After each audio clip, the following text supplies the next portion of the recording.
We're gonna start sourdough today. So earlier this morning, I went ahead and refreshed my levain. So remember, this came out of the fridge. I added my water and my bread flour, and then it sat for about 3 hours.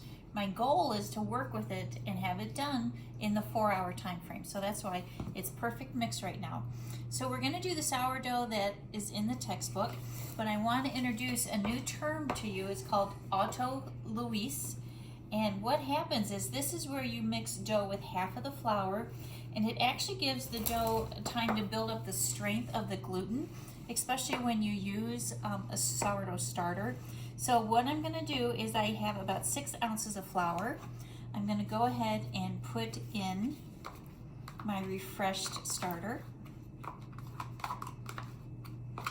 And I have my water and my yeast. So I'm going to dissolve the water and the yeast together.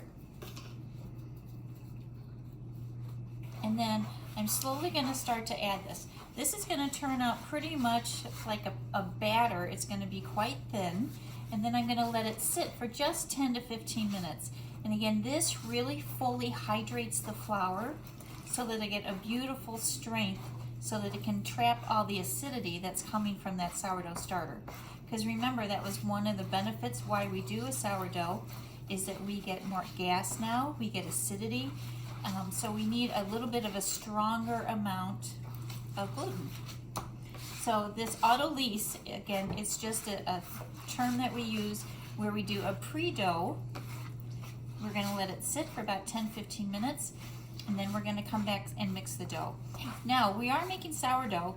Sourdough is one of the original first doughs that would ever use a pre-ferment or a starter. It was actually developed by Egyptians. They think it was developed by accident, just with some bread dough that was sitting out for a couple days before they baked it. And so once the Egyptians baked it, it had that strong yeasty sour flavor, and so then it became quite popular. Now in San Francisco, you might not know this, this is why it's so famous in San Francisco, the coal miners were actually called sourdoughs. And that's because they would keep this starter on their backpacks with them. So whenever they would go from town to town, they would always have the sourdough starter with them. And then since it was in their backpack and it was always on their body, it would stay warm. So in the cooler winter months when they were outside, the sourdough starter would not die. So just a little tidbit that coal miners were called sourdoughs. Did you know that, Jeff? No, I did not. No, you did not, because you know all about early American history. So look how thin this is. Once this gets mixed, I'm going to let this sit for about 10 minutes. And the last thing I'm going to add is my second amount of salt and the rest of my bread flour. So this is pretty smooth. Looks a lot like the focaccia, doesn't it? Remember when we did that, it was quite a wet dough. So again, this is autolyse. So this is going to sit on my bench. At school, we'll end up putting it just in a bowl and let it sit on the bench for about 10 minutes. Okay? 10 minutes, and you can see, look how much stronger this is than it was 10 minutes ago. So I'm going to now, on the bench, combine my remaining bread flour and my salt. Because the yeast is active now, remember we always want to coat the salt with a little flour so that it doesn't kill the yeast. So now I'm going to pour in my barm.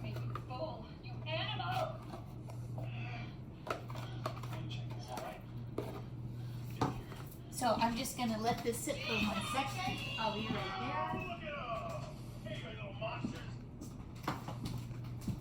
I just had to walk away for a second. Back. And now I'm just going to start to mix this. Now we're in the Midwest, and the Midwest, we all think that it's humid, but San Francisco is really the ultimate place where sourdough was born in the States, and it's where most sourdough production is done. So a lot of bakeries, they'll actually buy their sourdough from a store. They're called Bodine Bakery. They're famous for their sourdough because they have a much better humidity, and yeast and pre-ferments love the humidity. So we're going to do our best to duplicate a nice sourdough, because we know our sponge That's another name for our pre-ferment. It's a levain, it's a barm, it can be a sourdough sponge. We know that it's been going now for about 10 days, and that's the perfect time for this sponge to start to develop all of the flavor. So you can see I'm just continuing to knead this in. The dough, you think it's going to be firm, but look, it's still hungry, it's still picking up the flour. Now if you want to do this on the machine, you just put the dough hook on, keep it on medium speed, and then just keep going until it stops absorbing the flour, and then let it go just 1 more minute, and then it'll be ready for proofing. So mine is almost full. It's still a tiny bit hungry. It's still taking some flour.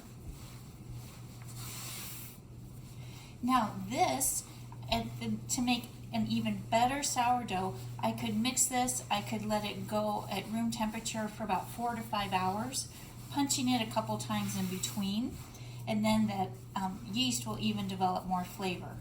But we know we don't really have that kind of time in the bake shop, so we'll just be giving it about a 2-hour proof so that we can get a nice sour flavor. So I'm almost done here, guys. So what I'm going to do, I'm going to put this in a grease bowl, and I'm going to let it start to ferment. It's going to go for about 2 hours, and then we'll come back. So our dough, I went ahead and I punched it, and I put it in a bowl, and now it's gone about 2.5 times its original size. So if we can zoom in, I need you to see all the air pockets that are underneath the loaf. Now when we do this, these air pockets are just going to almost come to the surface and blister. That's very common for sourdough. We're not going to have a lot of interior tunneling, because remember, it was a firmer dough, and it's a slack dough that causes the tunneling.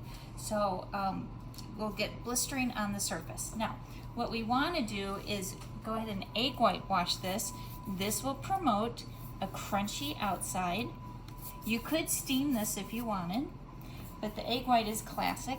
So I'm egg washing the whole thing, very much like when we did the German pretzels, so that when after I score it, and classic scoring is 3, and then 3, so it's like a checkerboard.